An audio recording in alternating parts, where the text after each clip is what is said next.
compañeros, el siguiente video es para mostrarles la temática que vimos a través del segundo semestre en la materia de pensamiento lógico matemático. Nosotros somos... Una proposición lógica es cualquier enunciado al que se le puede asignar un valor de verdad. Es decir, que se le puede decir si es falso o verdadero, no las dos a la vez. Dos tipos de proposiciones, las proposiciones atómicas y las proposiciones moleculares. Las proposiciones atómicas son un enunciado simple que cuenta con lo básico, un sujeto y un predicado. Un ejemplo de esto puede ser: la temperatura normal de un perro es 40 grados. Esto es una proposición ya que cuenta con un valor de verdad o falsedad, que en este caso es falso. Una proposición molecular consiste en dos proposiciones atómicas unidas por un conector lógico o enlace lógico. Existen 5 tipos de conectores lógicos. Uno de ellos es la disyunción, que es la letra O. De este hay dos tipos, el tipo inclusivo y el tipo exclusivo. El inclusivo puede que cualquiera de las dos proposiciones sea verdadera. Un ejemplo de esto puede ser un paciente tiene fiebre o el paciente tiene náuseas. En este caso pues, puede ser verdadera o una o la otra. Y el tipo exclusivo, que es cuando solo puede ser una verdadera. Como un ejemplo de esto puede ser el paciente salió bien de la operación o el paciente salió mal de la operación. Solo una de ellas puede ser verdadera. Otro conector lógico es la conjunción, que es la y se simboliza así. Un ejemplo de este conector puede ser: el perro de Johanna tiene fiebre. Eso es una proposición porque puedas decirse si es verdadero o falso. Y se une con el conector lógico y a otra proposición que puede ser el perro y el perro de Carolina está enfermo, ¿sí? Entonces al unirse las dos, el perro de Johanna tiene fiebre y el perro de Carolina está enfermo. Otro conector lógico es la negación. Este corresponde a la palabra no. Esto niega una proposición atómica. Un ejemplo de esto puede ser: el perro está enfermo. La negación de esto sería: el perro no está enfermo. Esto a su vez también se puede unir con otro conector lógico a otra proposición atómica, formando así una proposición molecular. Otro conector lógico es el condicional, que corresponde a sí y entonces, que se simboliza con un ejemplo para este conector lógico puede ser: tenemos la proposición P, que es el perro, si el perro está enfermo, y la proposición Q, que es el dueño lo lleva al veterinario. Entonces al unirlo con este conector lógico quedaría: si el perro está enfermo, entonces el dueño lo lleva al veterinario. El último conector lógico es el bicondicional, que corresponde a sí y solo sí. Se simboliza de esta manera y un ejemplo de esto puede ser: si y solo si el perro tiene una enfermedad de control obligatorio, se le practicará eutanasia. Todas las proposiciones atómicas se simbolizan con letras minúsculas y se une con un conector lógico para unirla a otra proposición atómica, para formar una proposición molecular. Y paréntesis. Las proposiciones atómicas las podemos agrupar con un paréntesis y el símbolo que quede por fuera del paréntesis es el símbolo que va a quedar predominando. Las proposiciones no necesariamente deben tener una lógica y sentido entre ellas. Algunos ejemplos de agrupación y paréntesis dependiendo del signo.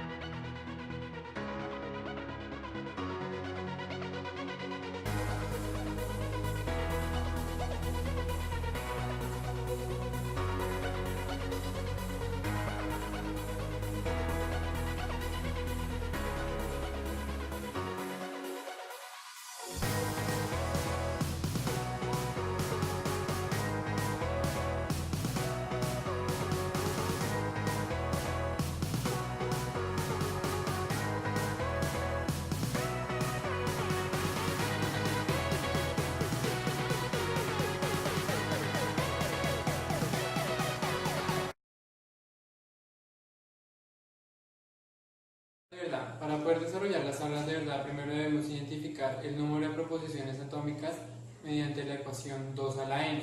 N corresponde al número de proposiciones atómicas.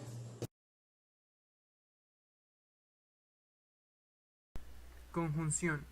Solo si las dos proposiciones son verdaderas, el resultado es verdadero. De lo contrario, es falso. Disyunción. Solo si las dos proposiciones son falsas, el resultado es falso. De lo contrario, daría verdadero. En la negación, si la proposición es verdadera, se convierte en falsa, y si es falsa, se convierte en verdadera. Condicional. El resultado solo es falso cuando la primera proposición es verdadera y la segunda es falsa. De lo contrario, es verdadero. La bicondicional solo es verdadera cuando ambas proposiciones tienen el mismo valor de verdad. Ejemplo de uso de las tablas de verdad en un problema con tres proposiciones. Para solucionar el problema, primero debemos resolver los paréntesis. De este modo, primero tenemos que negar P para unirlo con el conector lógico conjunción con Q. Luego negaremos R para unirlo con el conector lógico disyunción con P. Luego estas dos se las une con el conector lógico disyunción. Para solucionarlo con las tablas de verdad, primero tenemos que hallar el número de proposiciones atómicas, que en este caso es 3. Luego utilizamos la expresión 2 a la n, que es el número de proposiciones atómicas, que quedaría 2 a la 3, que nos daría igual a 8. Este 8 es el número de posibilidades que se van a hacer en la tabla. Como son 8 posibilidades, a P se le otorgarán 4 verdaderas y 4 falsas. A Q se alternará entre 2 verdaderas y 2 falsas hasta completar las 8, y en R una verdadera y una falsa hasta completar las 8. Como habíamos dicho anteriormente, primero toca resolver los paréntesis, por lo cual negaremos P, usando la tabla de verdad de negación, que nos dice que cuando es verdadero el resultado es falso y cuando es falso el resultado es verdadero. Ahora uniremos la negación de P con Q usando el conector lógico conjunción. Esta tabla nos dice que solo da verdadero el resultado cuando ambas proposiciones son verdaderas. Como ya quedó resuelto el primer paréntesis, continuaremos con el siguiente paréntesis. Lo primero que debemos hacer es negar R con la tabla de verdad de negación. Para terminar de resolver este paréntesis, se une la negación de R con P usando el conector lógico disyunción. Esta tabla nos dice que solo el resultado es falso si las dos proposiciones son falsas, de resto es verdadero. Como ya tenemos el resultado de las dos paréntesis, ahora los uniremos con el conector lógico disyunción para que nos arroje el resultado final de este ejercicio. El resultado lo podemos nombrar de diferentes formas.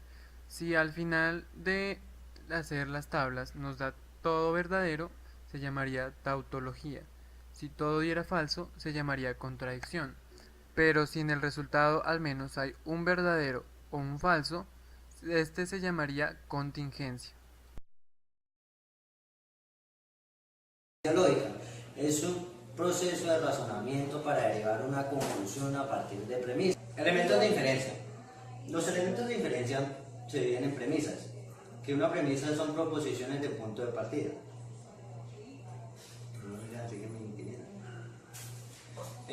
Otro elemento de las inferencias es la conclusión, que es la proposición que se afirma sobre la base de las premisas. Y el último es la regla de deducción, que permite el paso correcto para llegar a la conclusión de las inferencias. Los tipos de inferencia están las inmediatas, que a partir de una premisa obtengo la conclusión. A continuación les mostraremos los tipos de leyes de inferencia.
Ejemplo de las reglas de inferencia.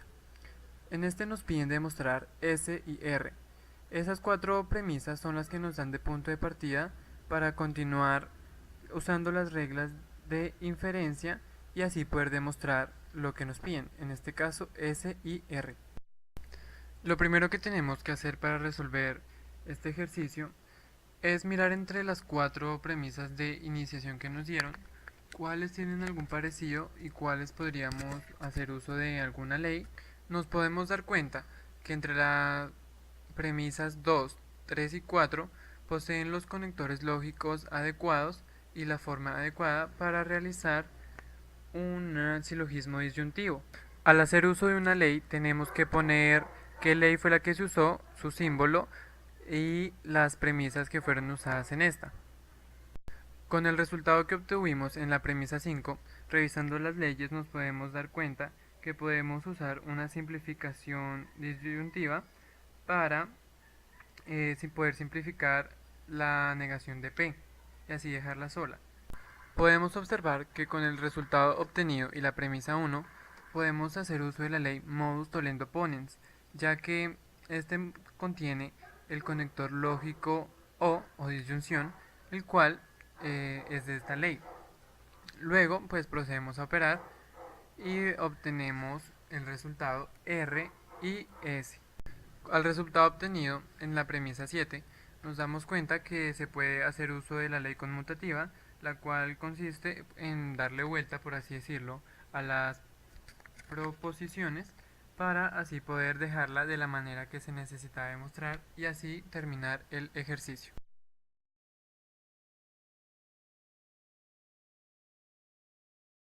Un conjunto es una colección de elementos considerada en sí misma como un objeto, es decir, dentro de un conjunto hay varios elementos. Representación de los conjuntos. Los conjuntos pueden ser representados de dos distintas formas. La primera es por comprensión y extensión y la segunda son por diagramas de Venn. La comprensión y la extensión es dada una ecuación en la que la comprensión da las características del conjunto y la extensión da los elementos que lo componen. Y los diagramas de Venn son una demostración gráfica de los conjuntos. A continuación les mostraremos algunos ejemplos. Los conjuntos se clasifican de cuatro formas diferentes: finito, infinito, vacío y unitario. El conjunto finito es aquel que se pueden enumerar todos sus elementos, es decir, tiene un rango determinado. El conjunto infinito es aquel en el que no se pueden enumerar todos sus elementos, valga la redundancia, son elementos de valor infinito. Y el conjunto unitario es aquel que solo tiene un elemento dentro de su conjunto, y el conjunto vacío es aquel que no representa ningún elemento. Para los conjuntos dados por comprensión y extensión se pueden usar tres tipos de ecuaciones para poder desarrollar el conjunto. La primera es la ecuación lineal con incógnita, la segunda es la ecuación lineal con incógnita y la tercera es la ecuación cuadrática. La primera, que es la ecuación lineal con incógnita, se caracteriza por tener una igualdad, su menor exponente es 1 y tiene una incógnita. Aquí les mostramos la ecuación y un ejemplo de cómo podemos desarrollar una ecuación lineal. El segundo tipo es la inecuación lineal con incógnita, en la que se caracteriza por una desigualdad. Su mayor exponente es 1 y hay una incógnita. Aquí le mostramos la forma en la que se puede desarrollar una inecuación lineal. La última es una ecuación cuadrática que puede ser desarrollada de dos formas. La primera por factorización y la segunda por la ecuación cuadrática. Aquí le mostramos la ecuación cuadrática y algunos ejemplos de tipos de. La relación de pertenencia hace referencia a cuando los elementos de un conjunto pertenecen o están incluidos dentro de dicho conjunto o dentro de un conjunto universal. A continuación presentaremos los ejemplos. Y la relación de contenencia es cuando los conjuntos están contenidos entre el conjunto universal o entre otros conjuntos que están contenidos en ese mismo conjunto universal. A continuación mostraremos ejemplos de contenencia. Partes de un conjunto. Para determinar las partes de un conjunto se utiliza la ecuación 2 a la n, en donde 2 es una constante y n pertenece al número de elementos que componen el conjunto. Es decir, si en mi conjunto hay 4 partes, entonces coloco 2 a la 4. El número que me resulte de ahí es el número de partes por las que está compuesta ese conjunto. A continuación le vamos a mostrar un ejemplo claro de cómo poder sacar las partes de un conjunto. Las operaciones entre conjuntos se clasifican en 5: la unión, intersección, diferencia, diferencia simétrica y complemento. La unión es cuando existe un conjunto A y un conjunto B. A unión B significa un nuevo conjunto que integra los elementos del conjunto A y los elementos del conjunto B. Se unen y todos son el mismo conjunto. Aquí un diagrama de Venn que representa la unión de los conjuntos. La intersección A intersección B significa que de estos dos conjuntos se van a unir, pero el elemento que se va a tomar es el elemento que queda en el centro cuando se grafica el diagrama de Venn. Ese es el elemento que va a pasar a ser del conjunto nuevo A intersección B. A continuación les explicaremos en un diagrama de Venn la intersección. Otro tipo de operación entre conjunto es la diferenciación. Puede haber diferenciación normal o diferenciación simétrica. La diferenciación normal es cuando, por ejemplo, A y B son conjuntos totalmente distintos, pero solo se va a tomar aquellos elementos que tiene A que no tienen B. Una diferenciación simétrica es una operación en la que un conjunto tiene elementos que pertenecen a dos conjuntos iniciales. A continuación presentamos algunos ejemplos de los dos tipos de diferenciación. Bueno, esperamos que les haya gustado el video, que hayan entendido bien la temática. Denle like, suscríbanse, dejen unos comentarios para un próximo video.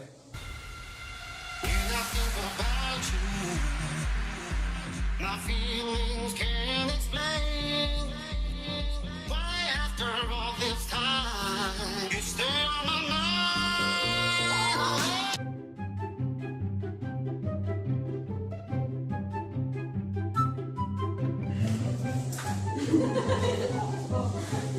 Ecuación que está por comprensión. Representación.